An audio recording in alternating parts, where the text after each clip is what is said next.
होण्याची शक्यता निर्माण झाली आहे। एबीपी माझानं ही बातमी दाखवताच महामार्ग प्राधिकरणानं वाहून गेलेल्या सिमेंट कॉन्क्रीटचा कडा पुन्हा एकदा भरण्याचं काम सुरू केलं। भंडाऱ्याचे खासदार डॉक्टर प्रशांत पडोळे यांनी बायपास मार्गाची पाहणी केली।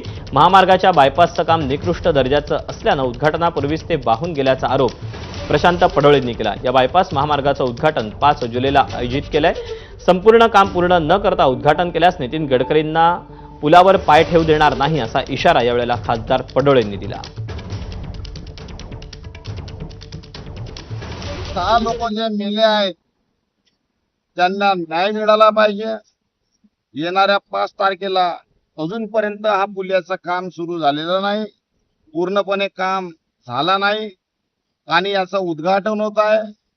तरी आमचे मंत्रीजी विकास पुरुष गडकरी साहेब यांना या पुलावर आम्ही पाय ठेवून देणार आहे जिथपर्यंत हा पुलाचं काम पूर्ण होणार नाही। इथं जे रोडचं पाणी जाण्यासाठी पाणी खाली जाण्यासाठी जे सुग्रेड बनवलेले आहे ते चोकअप झाल्या आमच्याकडून, तर ते साफ करण्याच्या जागी ते चोकअप झाल्यामुळे ते पाणी फिटिंग मध्ये गेलं आणि फिटिंगचे दगड स्लाइड झालेले आहे 20 मीटर। आता त्या ठिकाणी आम्ही कव्हर केलेलं आहे, 67 काम झालेलं आहे। आता बाकी काम आज संध्याकाळपर्यंत संपवू।